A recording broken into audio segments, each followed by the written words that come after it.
My name is Amelia Vance. I am 29 years old, and if you are sitting down with a warm cup of coffee right now, I want you to take a look at the mug in your hands. Feel the warmth radiating against your palms. Now, imagine that warmth isn't comforting. Imagine it feels like a heavy, ticking clock, counting down the seconds until your entire world shatters into a million jagged pieces.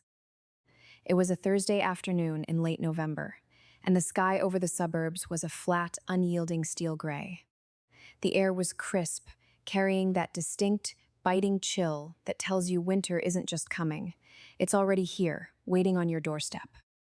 I was sitting in my idling car exactly 20 minutes away from my parents' house, watching the windshield wipers push away a thin glaze of frost. On the passenger seat next to me sat a large handmade pecan pie. The tin was wrapped in a thick kitchen towel, still warm from the oven. I had spent the entire morning rolling out the dough, crimping the edges until my fingers ached, ensuring every single detail was flawless. Because in my mind, flawless was the baseline.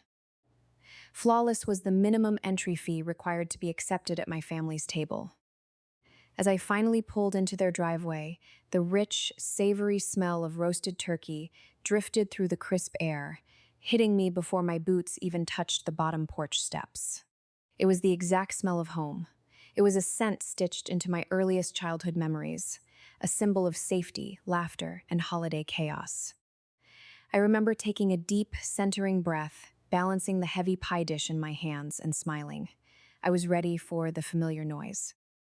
I was ready for the loud, overlapping conversations, the tight hugs from relatives, the clinking of glasses, and the usual exhausting but comforting holiday routine. I walked up the concrete path, stepped over the familiar crack in the porch floor, and rang the doorbell. I didn't even wait for a beat. I fully expected the door to swing wide open instantly. I expected my mother to pull me inside by my coat sleeve, fussing over my outfit while simultaneously complaining that I was 10 minutes late, just like she always did. But the door didn't swing open. There was a heavy, agonizing silence from inside the house, then a sharp click. The deadbolt slid back, but the door only cracked open a mere few inches. The heavy brass security chain remained firmly latched in place. Through the narrow gap, my parents stood shoulder to shoulder. They blocked the view of the warm, brightly lit hallway, like a pair of stern security guards defending a restricted zone. There were no welcoming smiles. There was no happy Thanksgiving. My mother's eyes were fixed intently on the floor, avoiding my gaze entirely, while my father looked me right in the eye. His expression wasn't angry or heated. It was worse. It was cold, steady, and utterly detached. "You're not invited, Amelia," he said, his voice flat and unblinking. "Go home." I froze. The words hit me with the physical force of a blow, yet my brain absolutely refused to process them. I stood there, dumbfounded, holding a warm pecan pie on a freezing porch, while my own father stared through a chain-linked door and told me to disappear. And then, through the narrow crack in the entryway, the silence inside the house broke. I heard it. A bright, unburdened wave of laughter came spilling out from the dining room. I heard the distinct, crystal-clear clinking of wine glasses. A party was happening in there, fully alive and in full swing. And then, cutting through the background chatter, came a specific booming laugh that I knew better than my very own. It was Noah. My best friend since kindergarten, the person who had sworn to always have my back, was sitting at that table. They were all in there, warm, fed, and celebrating together. And they had left me standing out in the cold. Let's take a pause here. Drop a comment below right now and type the word boundaries if you have ever stood in the cold, realizing you spent your entire life trying to buy love from people who only viewed you as a utility. Where are you watching this from today? Because before I tell you how everything flipped upside down and how I turned their entire world into a frozen crime scene, you need to understand exactly how a daughter becomes a stranger. The rejection at the front door didn't happen in a vacuum. It felt like a sudden, unexpected lightning strike, but the truth is, the storm clouds had been gathering over my life for months, if not years. It was the final devastating crash of a structure that had been rotting from the inside out. But the cracks had been forming for a very long time. I just didn't want to see them. I chose to be blind. Looking back now, with the clarity of distance, I realize how much energy I spent inventing excuses for people who wouldn't even invent a polite lie to save my feelings. To truly understand how I ended up on that porch, you have to understand the unwritten contract of my childhood. In my family, love wasn't an unconditional right, it was a currency. And the only way I knew how to earn that currency was by being useful. I wasn't just a daughter or a sister to them. I was the resident mechanic, the emotional sponge, the financial safety net, and the perpetual doormat. Growing up, I was constantly praised for being the responsible one. If you've ever been labeled the responsible child in a toxic household, you know exactly what that means. It sounds like a beautiful compliment, a badge of maturity, but in reality, it's just a slick job description for an unpaid, lifelong position. My parents were deeply chaotic people. They were impulsive with money, highly emotional, completely incapable of long-term planning, and constantly running from the consequences of their own poor decisions. Then there was my sister, Sarah. Sarah was the textbook wild child, the eternal golden youth, who desperately needed constant attention, who was always getting into financial or emotional trouble, and who constantly required saving. And me? I was the designated safety net stretched out beneath their chaotic circus act.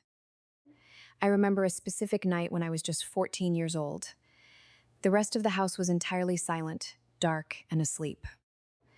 But I was awake, sitting under the harsh glare of a single desk lamp in the kitchen, my eyes burning as I stared at my mother's crumpled, disorganized checking account ledger. She had broken down crying at dinner because she couldn't understand why she was completely overdrawn yet again. So, instead of sleeping, I taught myself how to balance a bank book. I sat there for hours, organizing her messy receipts, fixing her mathematical mistakes, all so she wouldn't have to feel the sting of her own financial incompetence. When I was 16, the cycle continued. Every single day after high school, I would drive Sarah back to campus to pick up the homework, books, or gym clothes she had inevitably forgotten in her locker. My parents were always too tired or too overwhelmed to deal with Sarah's chronic lack of responsibility, so the task defaulted to me. I was the fixer.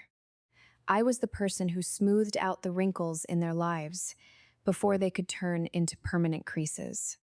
By the time I graduated college and landed my first real corporate job at 22, nothing had changed. In fact, the stakes just got higher. I remember receiving my very first professional bonus check. It was the first time I had ever seen that much money in my bank account, and I had a million modest dreams for it. But that exact week, the ancient boiler in my parents' basement shattered in the absolute dead of a freezing winter. They didn't have the savings to replace it, and they refused to look into financing. They just sat in a freezing house, dropping heavy hints until I finally relented. I used every single penny of that bonus check to pay for a brand new heating system for them. Do you want to know what they said when the heat finally kicked back on? They didn't say thank you. They didn't look at me with gratitude or acknowledge the massive sacrifice a 22-year-old had just made for them. They just rubbed their hands together, sighed, and said, "Oh, thank God it was freezing in here." I genuinely thought this was what love looked like. I had brainwashed myself into believing that being constantly useful was simply the monthly rent I had to pay to retain my lease on a space in this family. I truly believed that if I just worked hard enough, if I solved enough of their self-inflicted emergencies, if I gave enough of my own flesh, blood, and finances, they would eventually love me with the same uncritical, fierce adoration they showered upon Sarah. Sarah, who never lifted a single finger to help anyone.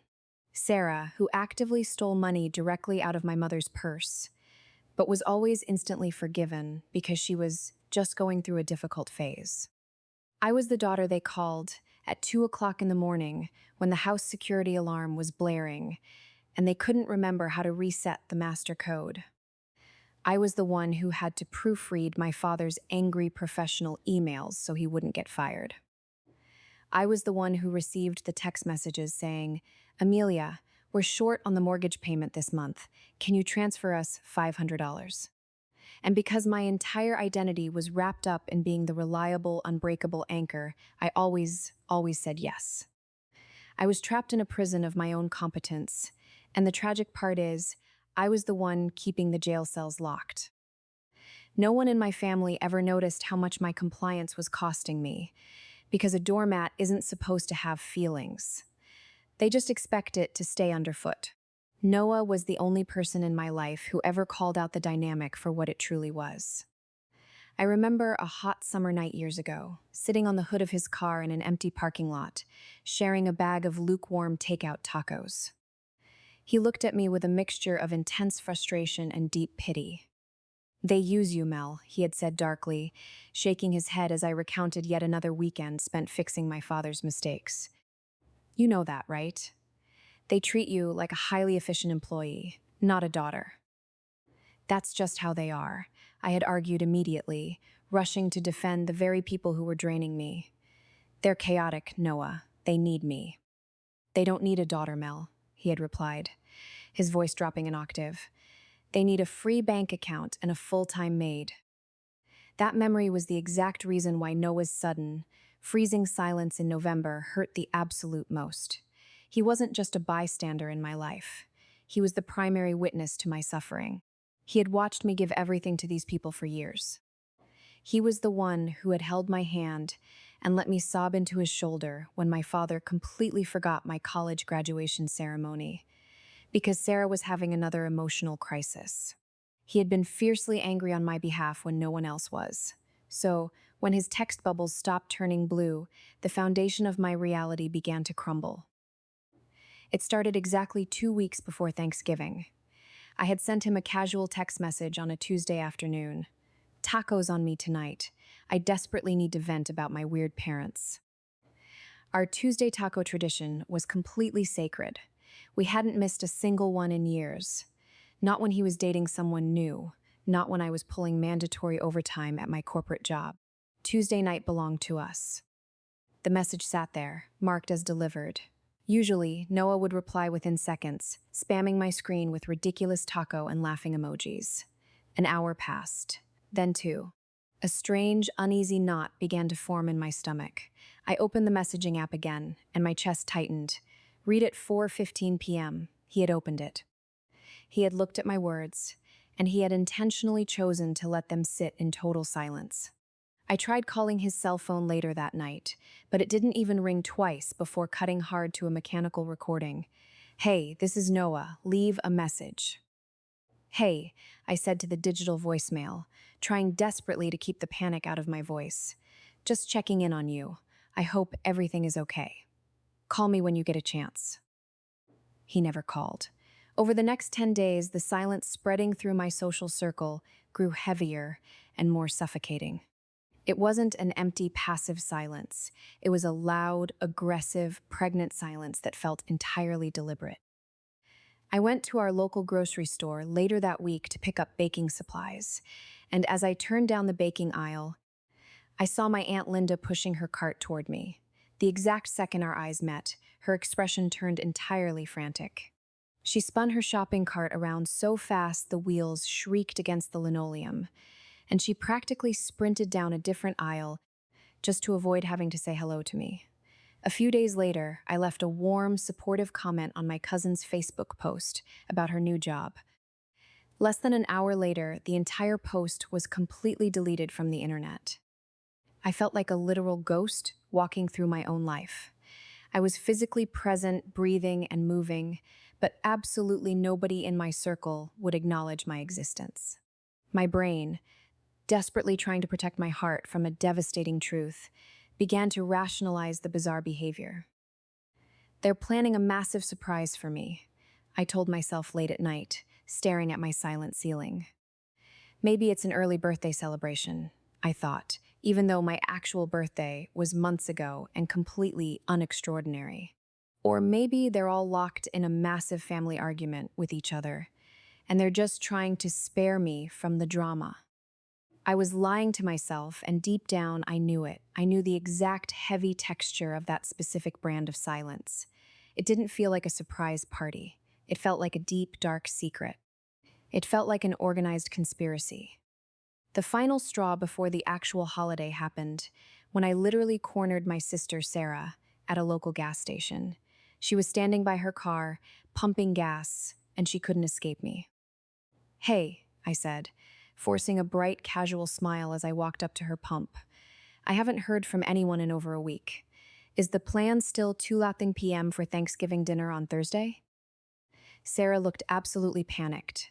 She refused to meet my eyes, focusing with intense, unnatural concentration on the digital numbers ticking upward on the gas pump nozzle.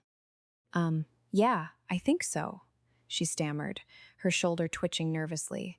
"Mom is handling everything. You know how stressed she gets around the holidays.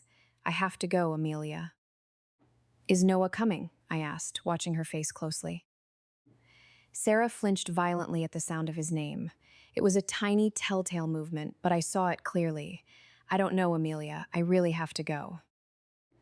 She ripped the metal nozzle out of her car before the tank was even full, splashing a few stray drops of fuel onto the concrete, jumped into her front seat, and sped out of the station. I stood there alone, in the biting cold air, the heavy smell of gasoline washing over me, watching her bright red taillights completely disappear into the gray November twilight. The knot in my stomach didn't just tighten. It turned to pure ice. They were hiding something massive, but in my wildest, most insecure moments, I never could have imagined what they were actually concealing. The fact that I had already been cast out of the family entirely. The absolute truth did not hit me all at once. It didn't arrive with a dramatic, cinematic crescendo. Instead, it came in small, sharp, terrifying pieces, like tiny shards of broken glass slowly working their way out of a deep wound.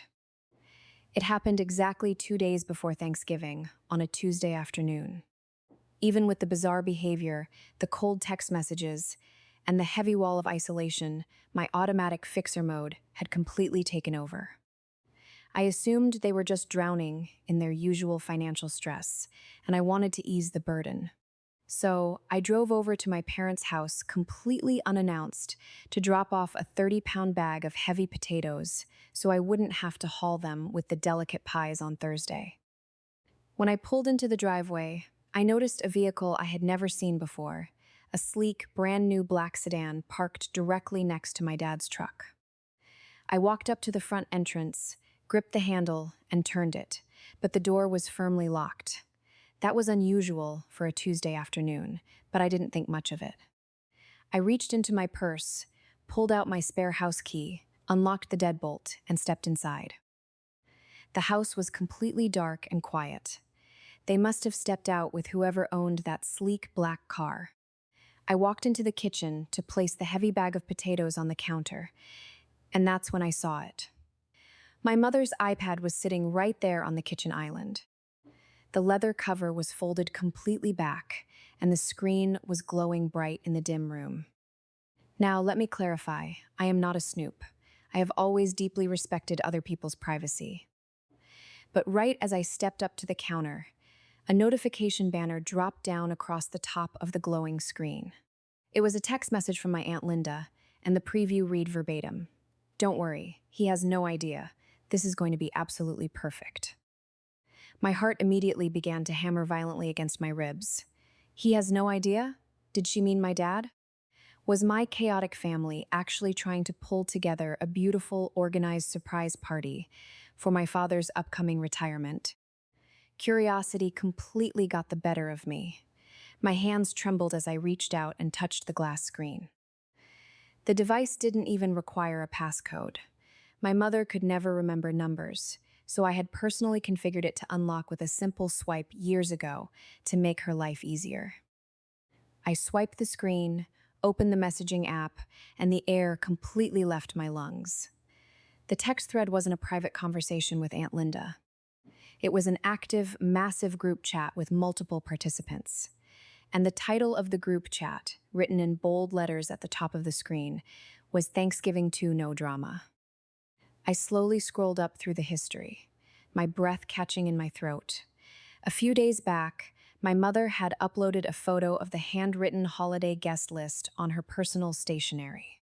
I zoomed in closer, my eyes scanning the names: Mom, Dad, Sarah, Aunt Linda, Uncle Bob, the Millers, Noah. I looked at the list again. I read it 3 times. My name was completely absent. I felt a cold, prickling sweat break out along the back of my neck as my trembling finger continued to scroll through the text logs. Mom, I'm just deeply worried she's going to show up anyway. Amelia is just so pushy around the holidays. Sarah, she won't. I was deliberately weird and evasive with her at the gas station today. She genuinely thinks we're just busy. Uncle Bob, did Noah talk to her about the plan yet? We need to ensure she doesn't crash the dinner. And then came the reply that completely shattered my soul into pieces. It was from Noah. Noah, I haven't answered a single one of her phone calls or texts in 2 weeks. She has absolutely no clue what's happening. Don't worry, everyone. I'm handling her. I stared at his name on the glass. I'm handling her. He wasn't just casually ignoring me because he was busy. He was actively participating in the operational coordination of my exclusion. He was acting as the gatekeeper, monitoring my movements to ensure I didn't disrupt their perfect evening. But the message that utterly destroyed me came from my own father. Dad, let's just enjoy one single holiday without her. She has been entirely too much lately, always acting like a total martyr. I just want a peaceful dinner without her constantly keeping score. A martyr. Keeping score. Is that what they called it? Is that the narrative they spun to make themselves feel better about bleeding me dry? Is that what they called 20 years of cleaning up their structural messes, paying for their winter heat, balancing their accounts, and driving them to every single medical appointment? Because I remembered the numbers, I was accused of keeping score. I dropped the iPad back onto the granite island, and the heavy clatter sounded like an explosion in the dead quiet of the kitchen. A wave of intense physical nausea washed over me. I felt like I was going to vomit right there on the floor. They weren't just leaving me out because of a space issue. They were actively laughing about it, strategizing against me like I was a hostile enemy combatant or a contagious disease they needed to quarantine. And Noah, the man who knew every single one of my vulnerabilities, was leading the charge. I backed slowly out of the kitchen, but I didn't leave the potatoes. I grabbed the heavy bag and hauled it right back out to my car. It was a petty, small gesture, but I refused to leave them a single ounce of my labor. I drove home in a complete, frozen daze, my eyes wide and unblinking. I didn't cry. The betrayal was too massive for tears. It had shocked my entire emotional system into absolute silence. I sat on my couch and stared blankly at the wall for 3 straight hours, as the twilight turned to total darkness. They don't love me, I realized, stating the fact out loud to the empty room. The thought was simple, clean, and entirely devastating. They merely tolerate me when my utility aligns with their needs. And right now, they just wanted to have a beautiful, expensive dinner without the uncomfortable visual reminder of the person who actually pays the bills. But as I sat there in the dark, I didn't know that the betrayal wasn't even finished yet. The emotional knife was already buried deep in my back, but the next discovery was about to twist it until the bone broke. I woke up the following morning, the day before Thanksgiving, with a blinding headache that felt like an iron vise tightening around my temples. I had barely slept an hour. I sat alone at my kitchen table, wrapped in a blanket, staring into a mug of steaming black coffee, trying desperately to figure out my next move. Should I confront them directly? Should I call my mother and scream until my lungs gave out? Should I text Noah and ask him how he could possibly look at himself in the mirror? To clear my head, I decided to walk down to the lobby and fetch my mail. I hadn't checked it in days because I had been completely consumed with grocery shopping and baking for a family that apparently despised my existence. Sorting through the flyers, I pulled out a crisp, white envelope from a financial institution I had absolutely no business with, First City Credit. It looked like a standard piece of junk mail at first glance. One of those pre-approved credit card offers with a low introductory rate. But as I went to toss it into the recycling bin, a bold red stamp caught my eye. Urgent, regarding your overdue balance. I frowned, tearing the envelope open right there in the hallway. I didn't have an account with First City Credit. I had zero consumer debt. I was incredibly meticulous about my finances, paying my credit card balances off in full every single month, without exception. My eyes scanned the letter. Dear Ms. Amelia Vance, this is a final notice regarding the outstanding balance of $12,450 on your Platinum Visa, ending in 4490. Your minimum payment is now 90 days past due. My hands started to shake so violently that the paper rattled in my grip. $12,000? I sprinted back up to my apartment, threw myself into my desk chair, and opened my laptop. I logged into a major credit monitoring site that I had signed up for years ago, but rarely checked, because my score had always been flawless.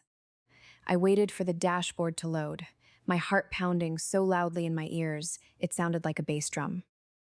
When the page finally rendered, I gasped. My credit score, which had been a pristine, hard-earned 800, had completely plummeted. It was down to a catastrophic 620. I clicked frantically on the tab labeled Open Accounts. There it was, laid out in cold digital ink. First City Credit Visa, opened 8 months ago. Balance $12,450. Lakeside Auto Loans, opened 6 months ago. Balance $28,000. Quick Cash Personal Loans, opened 3 months ago. Balance $5,000. I completely forgot how to breathe. Someone had comprehensively stolen my identity and systematically dismantled my entire financial life. I clicked into the specific details for the First City credit card, searching for the fraudster's footprint. I looked at the primary billing address. It wasn't mine. It was 14 Maple Drive, my parents' house. Then I clicked on the auto loan. It was registered for a brand new, top-tier Ford Explorer. A wave of freezing realization washed over me. 6 months ago, my father had suddenly pulled up to my apartment in a brand new Ford Explorer.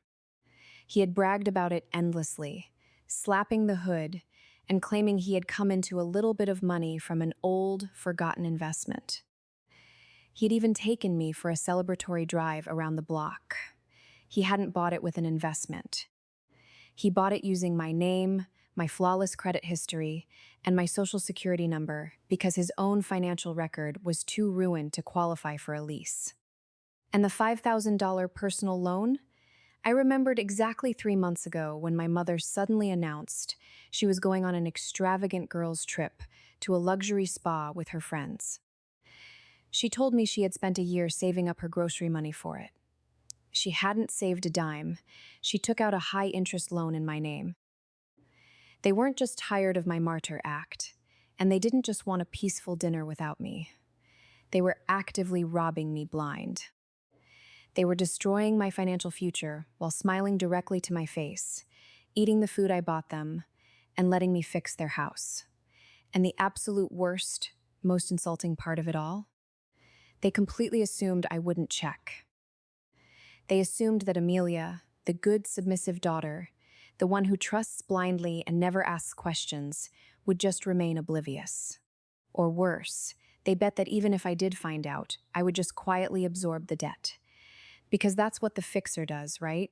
They figured I would just sigh, work extra consulting hours, and pay off their balances to protect the family. I sat there, surrounded by printed credit reports scattered across my kitchen table. The deep, agonizing grief I had felt the night before completely evaporated. The sadness was gone. The confusion was gone. In its place, something cold, hard, and sharp took over. It felt like pure steel. I wasn't an excluded daughter anymore. I was a victim of a major financial felony.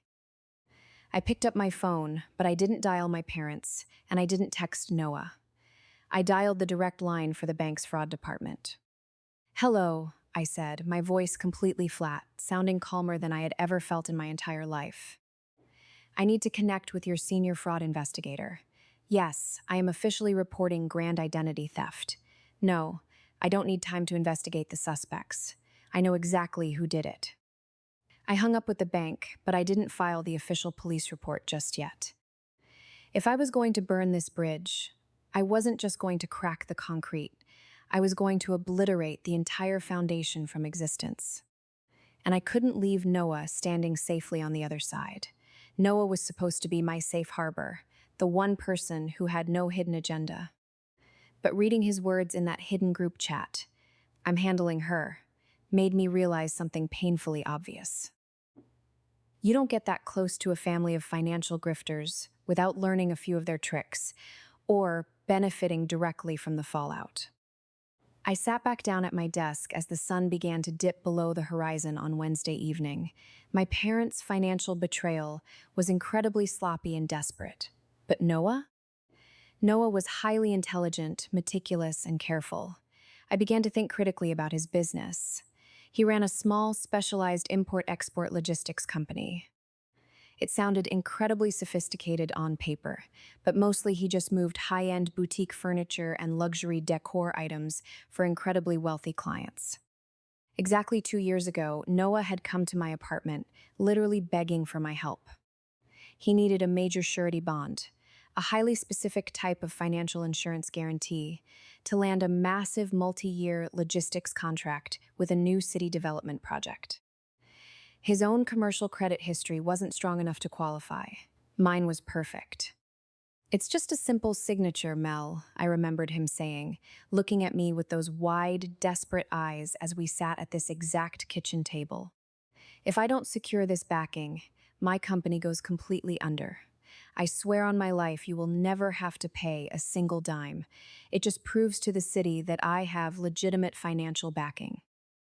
And because I was the ultimate fixer, I signed the papers. Of course I did.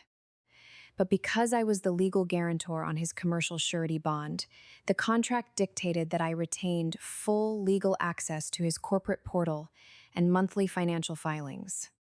In 2 years, I had never logged in once. I had trusted him implicitly. But trust was a luxury I could no longer afford. I opened the state's commercial business portal and entered my credentials as the registered bond guarantor. The master dashboard loaded within seconds. At first glance, the operational revenue looked entirely normal. Profits were up, and standard expenses were thoroughly documented. But then my eyes caught a recurring monthly line item payment to a vendor listed as Lumina Logistics. Every single month, like clockwork, Noah's company was paying Lumina Logistics exactly $4,500 for strategic consulting fees. I frowned, my mouse hovering over the name. I knew Noah's operation inside and out. He didn't employ corporate consultants. He barely kept 2 full-time drivers on his payroll. I opened a separate tab and searched for Lumina Logistics directly within the official state corporate registry. When the registration document loaded, my stomach dropped through the floor. The legal owner and sole proprietor of Lumina Logistics was listed as Sarah Vance, my sister. And the registered principal address for this dummy corporation was 14 Maple Drive, my parents' house. I pulled up the corporate bank transfer records, my heart freezing solid. Noah wasn't paying for professional consulting services. He was actively funneling thousands of dollars a month directly to my sister. The immediate question was, why? Why was a meticulous businessman paying a massive, recurring bribe to a girl who couldn't even manage a basic retail shift? I dug deeper into the portal, pulling up the digital invoices Noah had uploaded to justify the massive tax deductions. The invoices cited project oversight. Then I checked the specific operational dates. The very first payment to Sarah's shell company was initiated exactly 2 weeks after I had signed my name to his surety bond. And then, hidden deep within the shipping manifests, I found the second side of the transaction. Noah had quietly secured an unrecorded subcontract with a major commercial construction firm, one with a notorious legal reputation for cutting corners and ignoring safety protocols. The subcontract was for massive industrial waste disposal. But Noah's logistics company didn't possess a hazardous waste disposal license. He wasn't certified by the state to haul or dump commercial construction debris. He was moving industrial waste entirely illegally, bypassing every environmental law in the book and dumping it on cheap, unmonitored rural land to pocket millions in pure profit. And if he ever got caught by federal regulators, the environmental cleanup fines would be absolutely catastrophic. And because I had signed my name as the sole financial guarantor on his surety bond, I would be legally and personally liable for every single penny of those fines. He was using my pristine credit to ensure a highly illegal criminal enterprise, and he was paying my sister massive hush money out of the profits to ensure the secret stayed safely within the family circle. That was why they were all suddenly so close. That was why Sarah and Noah had become inseparable best friends over the last year. That's why my parents suddenly treated him like a golden son. He was their criminal cash cow, and I was their unwitting insurance policy. They didn't just want a holiday without me.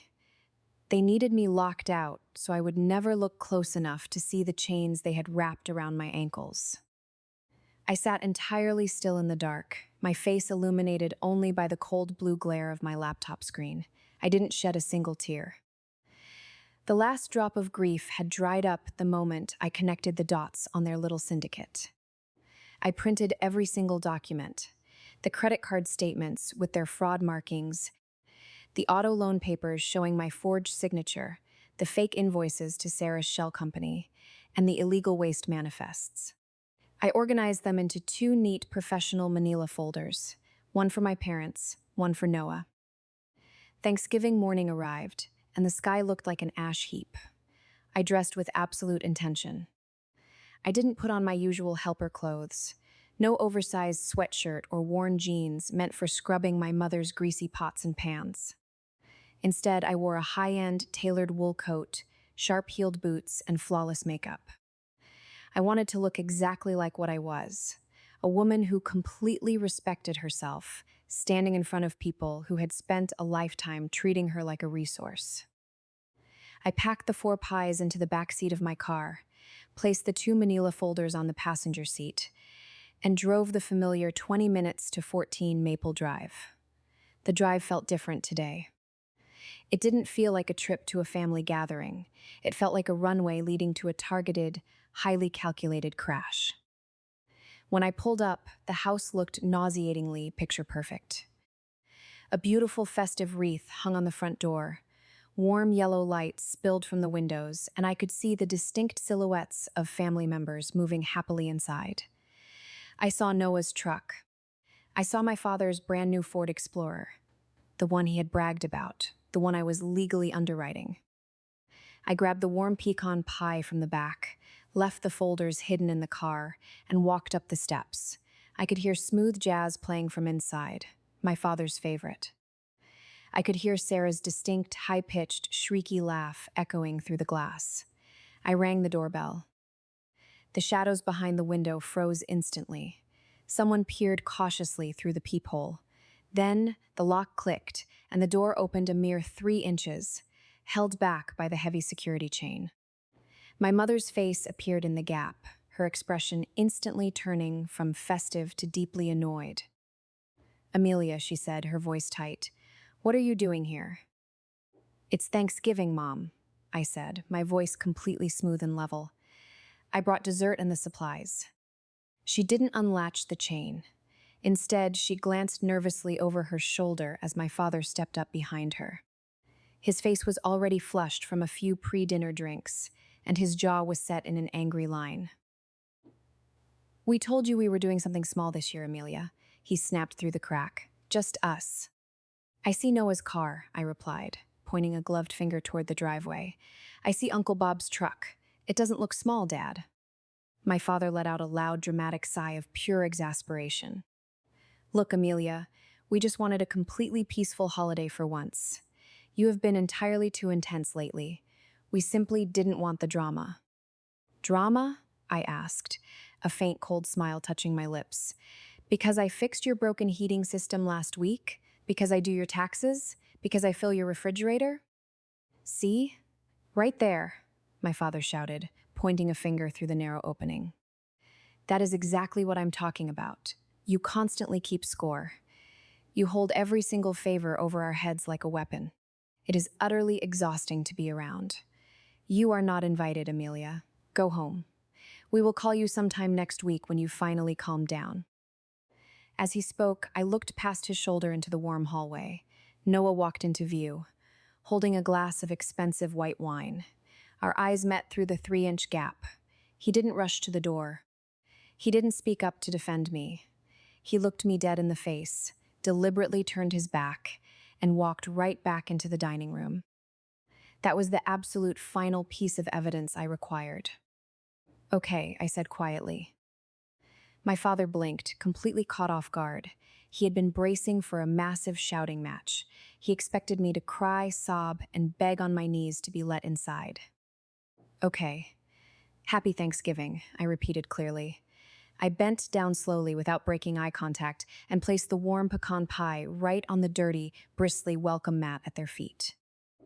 You can keep this. I won't be needing it anymore. I turned around and walked back down the path at a perfectly measured, normal pace. I could feel their stunned eyes burning holes into my back, but I didn't quicken my steps. I climbed into the front seat of my cold car, pulled out my phone, and looked at the house one last time. It looked so warm, so safe, so inviting. It was a beautiful, expensive lie that I had been personally financing for a decade. I picked up the direct line for the senior bank fraud investigator. "This is Amelia Vance," I said, my voice completely steady. "I am confirming the fraudulent accounts opened under my name. Yes, I want to execute the official police report immediately. The primary perpetrators are currently residing at 14 Maple Drive. Yes, I am fully willing to press charges. I want full maximum prosecution." I hung up, opened my email app, and opened the precompiled draft addressed to the senior compliance officer at the state licensing board. Attached were the illegal waste manifests and the secret consulting kickbacks to Sarah. I tapped send. I watched the blue progress bar slide across the screen until it flashed. Message sent successfully. Finally, I opened a blank text message to Noah. I typed, "I just legally revoked my signature from your surety bond, Noah. I also forwarded your complete Lumina logistics files to the state auditing board. Good luck handling the investigation." I put the phone down on the dashboard, turned the key in the ignition, and waited for the first domino to fall. I sat in my idling car at the edge of the driveway, watching the exhaust pipe blow thick white plumes of vapor into the freezing air. The car heater was finally starting to kick in, blowing warm air over my numb fingers. Exactly 5 minutes passed in total, suffocating silence. The house was still glowing beautifully in the gray afternoon light. Then the first domino fell. My phone screen suddenly lit up with a flash of bright white light. Mom calling. I sat entirely still and watched the screen vibrate against the dashboard. I let it ring until it cut hard to voicemail. Instantly, the screen lit up again. Dad calling. I let that one go to voicemail too. I rolled my driver's side window down, just a crack, because I wanted to hear the exact sound of their world collapsing. The heavy front door of 14 Maple Drive flew completely open, slamming hard against the interior wall. My mother practically sprinted out onto the concrete porch steps. Her phone was pressed tightly against her ear, her other hand clutching her chest in a gesture of absolute, unvarnished panic. "Amelia!" she screamed down the quiet suburban street. It wasn't a welcoming voice. It was a shrill, desperate shriek of pure terror. "Pick up your phone right now. The credit cards aren't working. The grocery delivery accounts are completely frozen." She had clearly just received the automated instant fraud notification from the bank. Then my father came charging out behind her. His face was a deep, terrifying crimson, and he was storming down the concrete steps in his socks, completely oblivious to the freezing ground.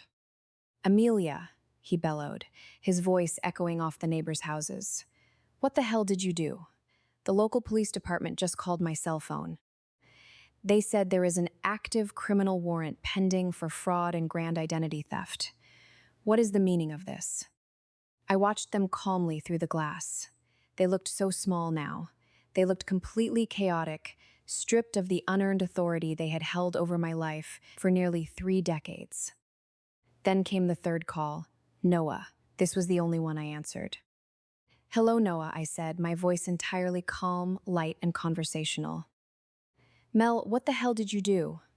Noah's voice was trembling violently, completely breathless and panicked. "I just received an automated urgent alert from the state licensing board. They are suspending my logistics operations immediately. They are launching a full forensic investigation into my contracts. Mel, the investigators are explicitly talking about serious federal prison time for illegal waste dumping. Why would you do this to me?" "I'm handling it, Noah," I said simply, using his exact words back to him. "What?" he stammered, completely confused. "You told everyone in the group chat that you were handling me," I replied, the ice in my voice cutting through the line. "So, I decided to handle you. I legally revoked my signature from the surety bond 5 minutes ago, Noah.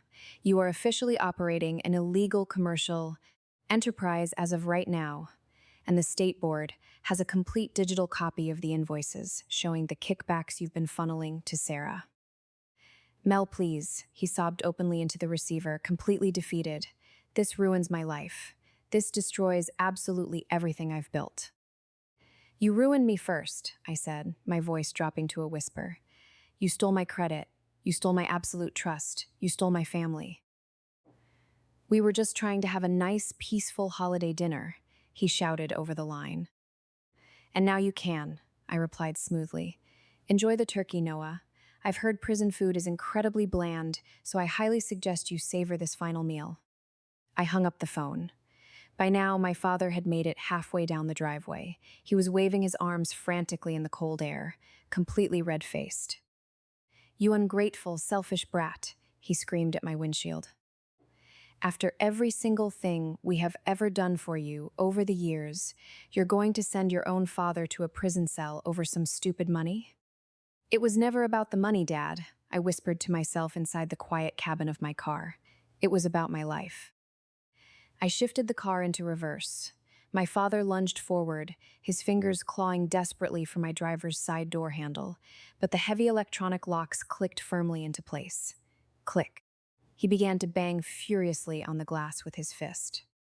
"Open this door right now. Fix this mess, Amelia. Call the bank back and tell them it was all a giant misunderstanding." I looked directly at him through the thick glass window. This was the man who had taught me how to ride a bicycle. This was the man I had spent an entire lifetime worshiping, constantly sacrificing my own needs to earn a shred of his approval. I didn't feel a single ounce of hatred looking at him. I just felt an overwhelming sense of pity. He looked exactly like a spoiled child who had been told no for the very first time in his life. I didn't say a word. I simply backed out of the driveway, leaving him spinning his wheels in the cold air. In my rearview mirror, I saw my mother slumped completely against the porch railing, weeping into her hands. I saw Sarah standing frozen in the open doorway, looking entirely terrified, clutching her phone as she realized her illegal consulting payments had vanished forever. I saw Noah standing in the center of the manicured yard, staring blankly at the ground, utterly ruined.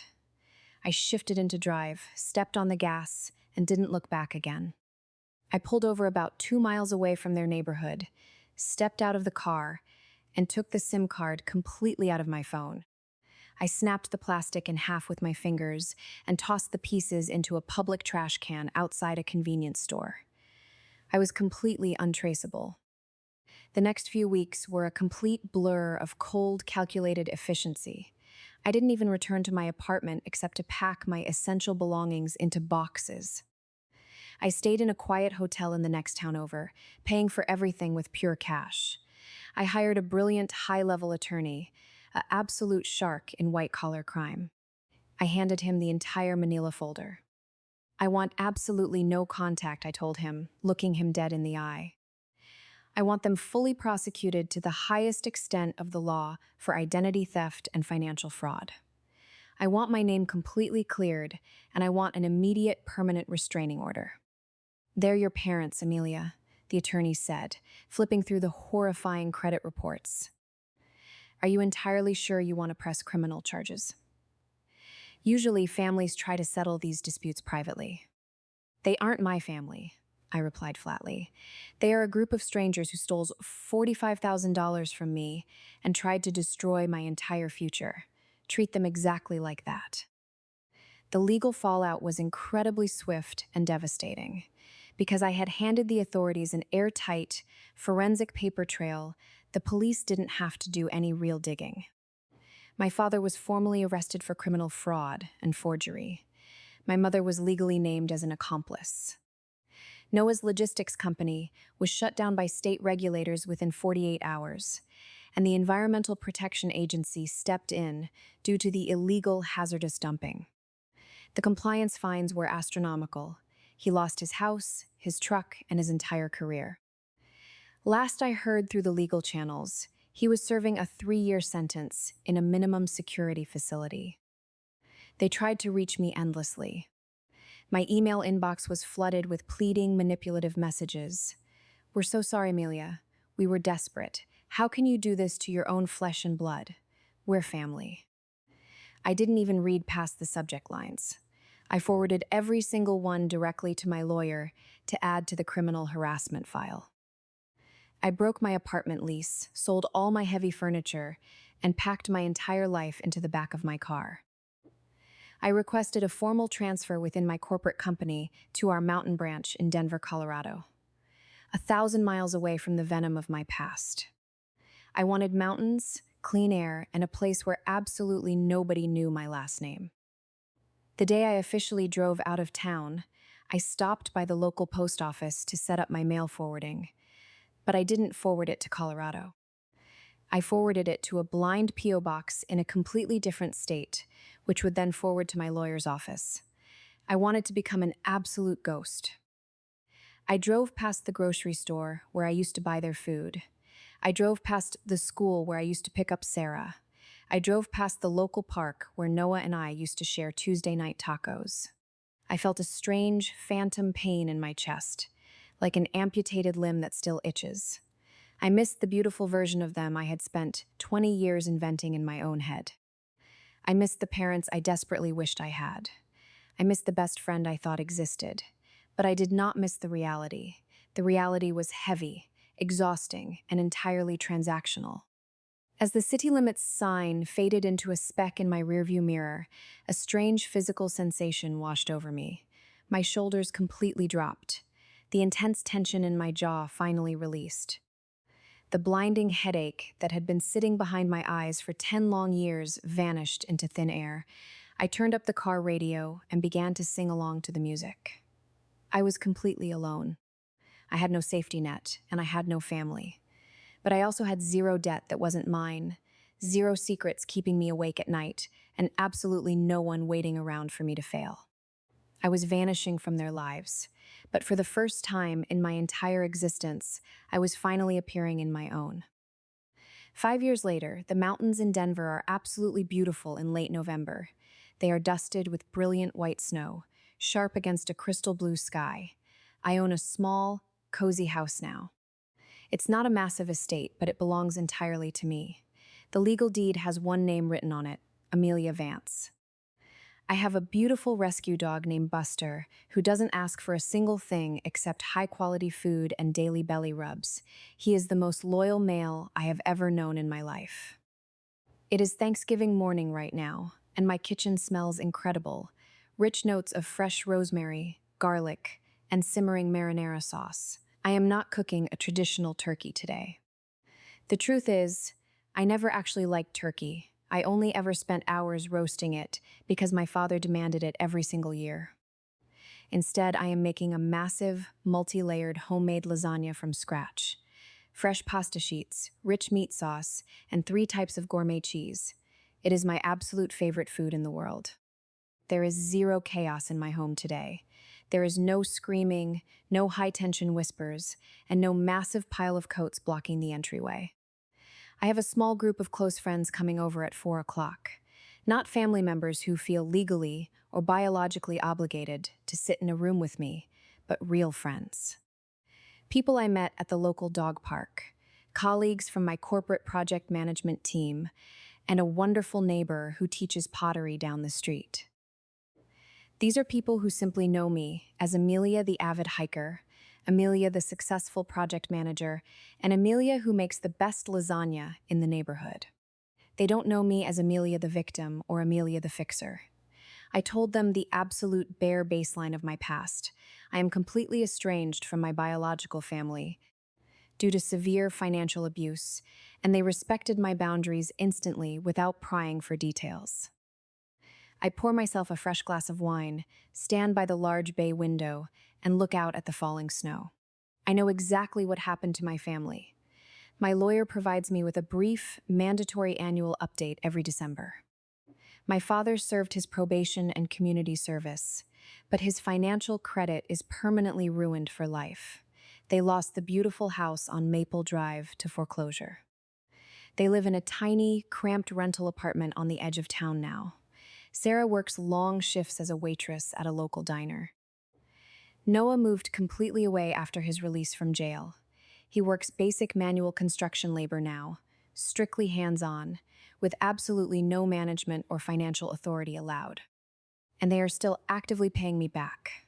Every single month, a court-ordered restitution check for exactly $150 arrives at my lawyer's office like clockwork. At this current rate, they will be sending me payments until they are 90 years old. I don't use a single dime of that money. I have it automatically routed to a major charity that provides legal and financial assistance to victims of severe domestic and financial abuse. But those monthly checks serve as a quiet, permanent reminder, a reminder that I won. I didn't win by screaming louder than them on that front porch. I didn't win by playing their chaotic, toxic games. I won by completely refusing to play their game ever again. Suddenly, I hear a car pull up into my driveway outside. Buster lets out a series of happy, excited barks and wags his tail. My chosen friends are finally here. I walk toward the front door, and my hand doesn't tremble as I reach for the brass handle. I don't hesitate for a single second, and I don't peer through the peephole with a sense of creeping dread or fear. I swing the front door wide open to the world. "Come on in, everyone," I say with a genuine smile. "Happy Thanksgiving." The crisp, cold mountain air rushes into the entryway, but it doesn't chill my bones. The house behind me is entirely warm. The bright, unburdened laughter that instantly fills the living room is completely real. I look at the beautiful table set perfectly for 6 people. I look at the crystal wine glasses, catching the soft holiday light. My mind wanders back for a brief second to that exhausted young woman standing on a freezing porch in the suburbs, holding a warm pie, literally begging for scraps of affection from a group of people who wanted nothing more than to starve her of love. She feels like a complete stranger to me now, a deeply sad, tired, and distant stranger. I raise my glass at her memory in the quiet corners of my mind. "You did it," I tell her silently. "You chose to walk away into the dark, and that was the absolute greatest plot twist of all." They fully believed I was absolutely nothing without them. But it turned out I was everything without them.